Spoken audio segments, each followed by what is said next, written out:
Hello everyone. This is subject name is reinforce cement concrete और इसका मैं introduction यहाँ पर बताना चाहूंगा। एक्चुअली में रेनफोर्स सीमेंट कंक्रीट होता क्या है, ठीक है। इंट्रोडक्शन में अपन देख लेते हैं। यहाँ पर आपको स्क्रीन पे एक पिक्चर शो हो रही होगी। यहाँ पे देख देख सकते हैं। यहाँ पर स्टील है, साथ साथ में यहाँ पर कंक्रीट शो हो रहा है आपको यहाँ पर। और जो भी कंक्रीटिंग करी जा रही है, स्टील पहले रिइंफोर्समेंट पहले प्लेस कर दिया है, फिर उसके ऊपर अपन कंक्रीट को प्लेस कर रहे हैं, ठीक है। तो क्या होता है, reinforced cement concrete in which the steel is embedded in such a manner that the two materials act together in the resisting forces, ठीक है। अब मतलब क्या हो रहा है कि स्टील इम्बेड करते हैं, मतलब कि स्टील अपन ऐसा इम्बेडेड होता है स्टील के अंदर कि दो मटेरियल क्या हो, एक दूसरे को क्या करे, रजिस्ट करे उसके अंदर। चाहे कि मतलब वो चाहे वो सीमेंट हो, चाहे वो दोनों फाइन एग्रीगेट हो, कोर्स एग्रीगेट हो, मतलब इनके फॉर्मेशन से क्या बनता है, रिइंफोर्स्ड सीमेंट कंक्रीट बनता है, ठीक है। मतलब इसके अंदर अपन रिइंफोर्समेंट मतलब कि स्टील प्रोवाइड करते हैं, ठीक है। द रिइंफोर्सिंग स्टील रोड्स, बार्स और mash absorb the tensile shear and some of the compressive stresses in the concrete structure, ठीक है। अब कोई सा भी कंक्रीट स्ट्रक्चर अपन ने, मान लो कि ये एक पिक्चर में शो हो रहा है, ये भी एक टाइप का कंक्रीट स्ट्रक्चर ही है यहाँ पर। तो यहाँ पर बार्स बिछा दिए हैं, पहले रिइंफोर्सिंग बार्स या फिर रॉड्स कुछ भी हो मान सकते हैं, मतलब रिइंफोर्सिंग बार्स यहाँ पर बिछा रखे हैं, फिर उसमें कंक्रीट प्लेस किया जा रहा है, ठीक है। तो इसमें क्या हो रहा है, जो रिइंफोर्सिंग स्टील होगा वो क्या करेगा, टेंशन प्रोवाइड करेगा, मतलब वो टेंशन को ऑब्जॉर्व कर लेगा। मतलब वो क्या होता है, टेंशन को ऑब्जॉर्व करेगा, शियर को ऑब्जॉर्व करेगा, और कभी कभी क्या करेगा कि कंप्रेसिव स्ट्रेसेस को भी ऑब्जॉर्व कर लेगा, ठीक है। तो इससे क्या हो जाएगा, ताकि शियर रेजिस्ट हो सके वहां पे, मतलब कहीं पर भी क्या हो जाएगा, शियर को रेजिस्ट कर सकेगा। मतलब स्टील का इसलिए प्रोवाइड करते हैं आप, जहां पर भी टेंशन क्रिएट होता है, टेंशन क्रिएट होता है या फिर जहां पर शियर क्रिएट होता है ना, शियर जैसे स्ट्रेसेस आते हैं या फिर कंप्रेसिव स्ट्रेस है, वहां पर क्या स्टील प्रोवाइड करते हैं, तो वो क्या हो जाता है, उसको रजिस्ट कर लेते हैं बस। तो इसलिए यही अपना क्या होता है, रीइंफोर्स सीमेंट कंक्रीट का यूज होता है। मतलब सबसे पहले रीइंफोर्स सीमेंट कंक्रीट के अंदर ये सब चीजें आती है। अब मटेरियल्स कौन कौन से यूज होते हैं, अब देख लेते हैं यहाँ पर। मटेरियल्स अपन ने, चलो मटेरियल्स अपन ने कौन कौन से यूज करे हैं अपन ने रीइंफोर्स सीमेंट कंक्रीट को बनाने के लिए, ठीक है। सीमेंट की बात कर लेते हैं। सीमेंट क्या है, सीमेंट तो एक क्या है, बाइंडिंग मटेरियल है ना। Cement is the main material used for RCC. It acts as the matrix in which other ingredients are mixed to get the final outcome. अभी क्या है कि मतलब सीमेंट तो क्या है, मेन मटेरियल है आरसीसी के अंदर, और उसके अंदर अपन सारे इंग्रेडिएंट्स को मिक्स करते हैं, जैसे कि फाइन एग्रीगेट हुए, कोर्स एग्रीगेट हुए, ठीक है। वो सबको मिक्स करने के बाद उसमें फाइनल क्या है होता है, मिक्सचर अपना अपने को मिल जाता है, ठीक है। फाइनल अपना मिक्स अपने को मिक्स मिल जाता है। सीमेंट क्या है, एक्चुअली में बाइंडिंग मटेरियल, एक टाइप का बाइंड करके रखता है सारे मटेरियल्स को। सीमेंट एक क्या हो गया, एक बाइंडिंग मटेरियल। नेक्स्ट है अपन, जो मेन चीज है वो है रिइंफोर्समेंट, है ना। रिइंफोर्समेंट आप देख सकते हैं, पिक्चर आपको स्क्रीन पे शो हो रही होगी, आपने देखे भी होगा। और अगर मैं हिंदी भाषा में इसको बोलूँ तो ये होता है अपना सरिया, ठीक है। Other than cement, steel reinforcement comprise, है ना, कंप्राइज द आरसीसी, ठीक है। मतलब क्या होता है कि सीमेंट को छोड़ के और एक और चीज क्या होता है, आरसीसी, मतलब कि आरसीसी को क्या रिइंफोर्समेंट, मतलब रिइंफोर्समेंट सबसे ज्यादा इंपॉर्टेंट रोल प्ले करता है आरसीसी के अंदर, ठीक है। It bears all the tensile load where the compressive load is taken by the concrete, ठीक है। अभी क्या हो रहा है, रेनफोर्स सीमेंट कंक्रीट के अंदर क्या क्या पूरा क्या क्या हो रहा है, एक तो क्या है, कंक्रीट रहेगा, ठीक है, और एक रहेगा रिइंफोर्समेंट, है ना, ठीक है। तो रिइंफोर्समेंट क्या करता है, जो भी टेंसाइल लोड रहेंगे उनको मतलब कि स्टील रेजिस्ट कर लेगा, ठीक है। रिइंफोर्समेंट प्लस सरिया रेजिस्ट कर लेगा, ठीक है। और बाकी जो दूसरा है कंप्रेसिव लोड रहेंगे, उनको कौन करेगा, कंक्रीट रेजिस्ट करेगा, ठीक है। तो यहाँ पर अपना रिइंफोर्समेंट सीमेंट कंक्रीट के मटेरियल्स में कौन कौन से यूज हो रहे हैं वो बता रहा हूँ। नेक्स्ट अपना आ जाता है, अभी कंक्रीट के अंदर क्या क्या हो रहा है, सीमेंट तो यूज हो ही रहा है कंक्रीट के अंदर। अब उसके अंदर और मिक्स में क्या क्या आ सकता है, फाइन एग्रीगेट और कोर्स एग्रीगेट, ठीक। तो फाइन एग्रीगेट आप पिक्चर देख सकते हैं यहाँ पर। फाइन एग्रीगेट जो नीचे वाला पिक्चर है, आपको ये वाला पिक्चर शो हो रहा होगा, वो अपना है फाइन एग्रीगेट, ठीक है। Fine aggregate include silt, sand and other binding materials. It holds the concrete and enforcement together. अब ये भी क्या है, ये भी एक बाइंडिंग मटेरियल की तरह ही एक्ट करता है फाइन एग्रीगेट। और ये जो है क्या करता है, कंक्रीट और इन्फोर्समेंट को दोनों को क्या करता है, होल्ड करके रखता है, ठीक है। फाइन एग्रीगेट मतलब कि जो छोटे छोटे पार्टिकल्स होते हैं, मतलब छोटे छोटे छोटे कंकर होते हैं, उनको मैं क्या कहता हूँ, वो है मेरा फाइन एग्रीगेट। और बड़े बड़े रोड़ी पत्थर होते हैं, ठीक है, और मैं इसको हिंदी भाषा में गिट्टी भी अपने यहाँ पे बोलता हूँ, उसको मैं क्या कहता हूँ, वो क्या है मेरा coarse aggregate. Coarse aggregate are slightly bigger than the silt and sand used as a binding material, ठीक है, ये भी as a binding material use होता है, ठीक है। तो कोर्स एग्रीगेट उससे थोड़ा सा बड़े रहते हैं जो फाइन एग्रीगेट होते हैं उससे, ठीक है।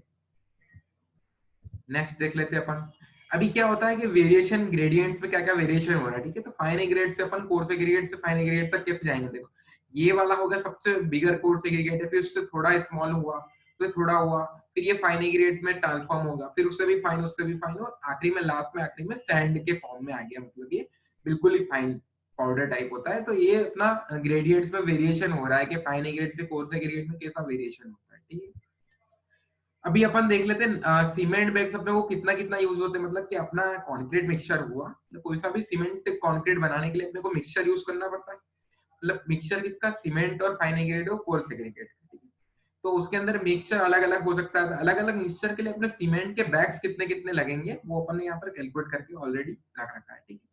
तो अगर अपना रेशियो हुआ 1:1:2, ठीक है, तो उसके लिए कितने अपने 11 number of bags for 50 KG, ठीक है। मतलब हर 50 केजी के लिए अपने को कितने 11 नंबर ऑफ बैग्स लेना पड़ेंगे, ठीक है। 1:1:2 के लिए रेशियो के लिए, सीमेंट कॉन्क्रीट के रेशियो के लिए। अगर रेशियो 1:1.5:3 है तो अपना कितना हो जाएगा, 7.8 नंबर ऑफ बैग्स हो जाएंगे, ठीक है।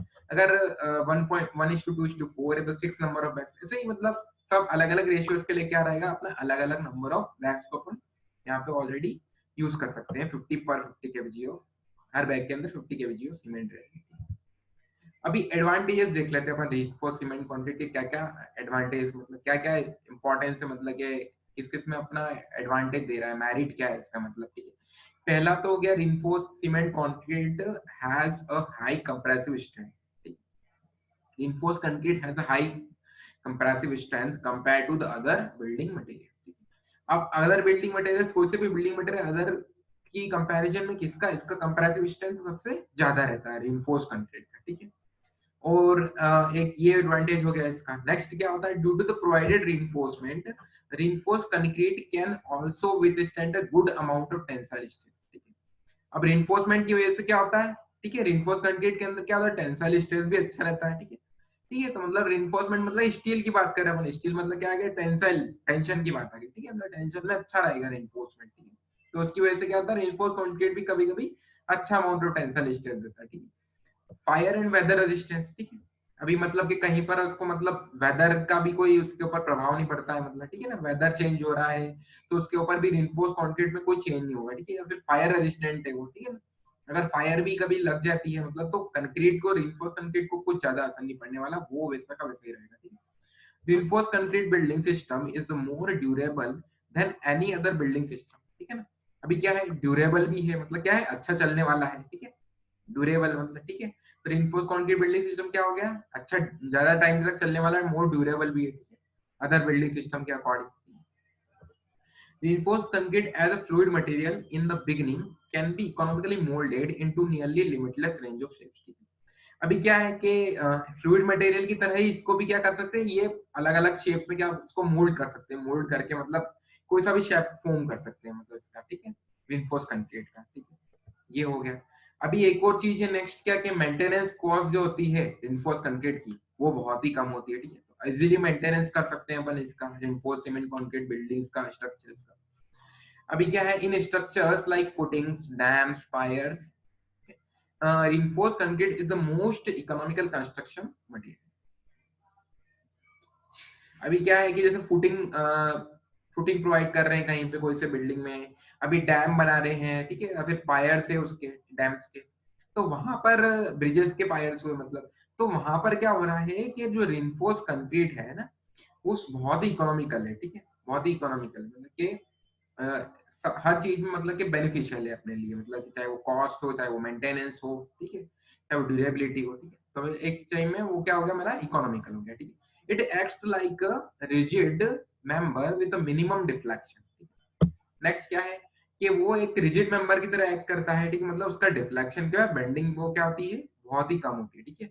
रिजिड मतलब कि जो बेंड ना हो सके, जिसका रिफ्लेक्शन बिल्कुल ही कम हो, ठीक है, तो एक रिजिड मेंबर की तरह भी एक्ट करता है reinforce concrete. As reinforced concrete can be molded to any shape required, it is widely used in precast structure company. अभी क्या है कि जो reinforced concrete है, मतलब वो क्या है कि किसी भी शेप में मोल्ड हो सकता है, तो इसीलिए क्या होता है कि अपन उसको प्रीकास्ट स्ट्रक्चरल कंपाउंड में भी यूज करते हैं, ठीक है। और it yields rigid members with minimum apparent deflection. ये तो पहले भी मैंने बात कर ली कि रिजिड मेंबर की तरह भी वो एक्ट करता है, इसमें बहुत ही कम डिफ्लेक्शन होता है। Compared to the use of steel in a structure, reinforced concrete requires less skilled labor for the erection of the structure.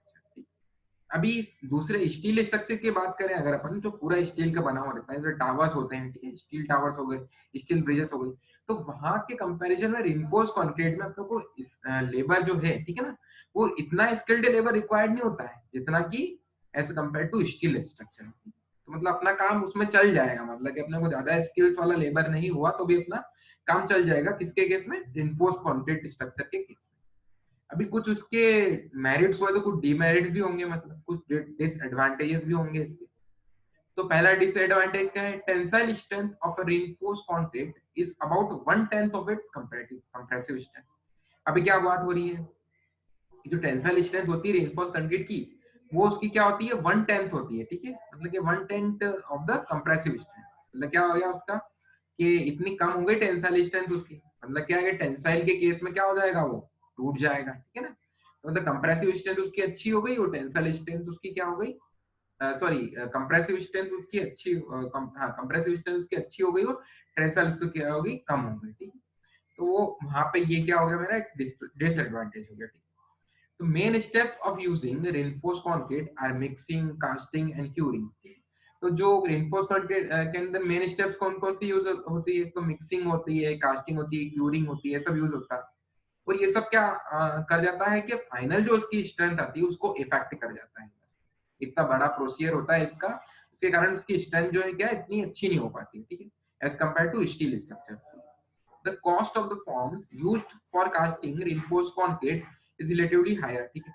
अब क्या है कि जो भी फॉर्म वर्क यूज होता है, ठीक है ना, इसके अंदर रिइंफोर्स्ड कंक्रीट में, तो इसमें जो कॉस्ट होती है उसकी, वो उसकी थोड़ी ज्यादा होती है as compare to steel structure.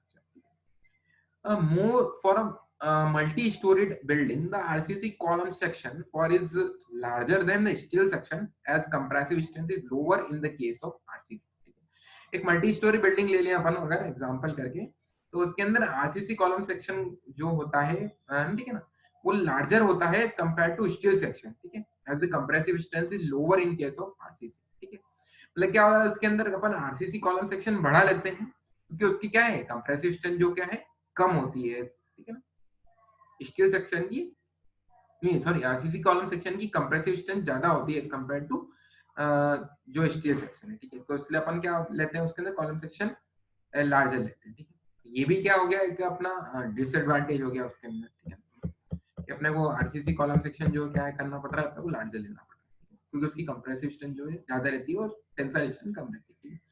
Shrinkage causes crack development and strength losses. अब क्या होता है कि एक श्रिंकेज भी एक बहुत बड़ा प्रॉपर्टी है, वो प्ले करता है इसके अंदर के, जो कंक्रीट जो है श्रिंक हो जाता है, ठीक है। तो वो वहां पर भी क्या, उसकी वजह से क्या क्रैक डेवलपमेंट हो सकता है और उसका स्ट्रेंथ जो है लॉस हो सकता है, किसका, रिइंफोर्समेंट कंक्रीट का। तो ये सब क्या होगा, इसके एक डिसएडवांटेज, डीमेरिट्स होगा, ठीक है। तो इसके कारण से अपन जो है अपना रिइंफोर्स कंक्रीट अपन यूज नहीं कर सकते हैं और फिर वहां पर अपन स्टील स्ट्रक्चर को प्रेफर करते हैं। तो यही सब है अपना इंट्रोडक्शन के अंदर रिइंफोर्समेंट कंक्रीट के।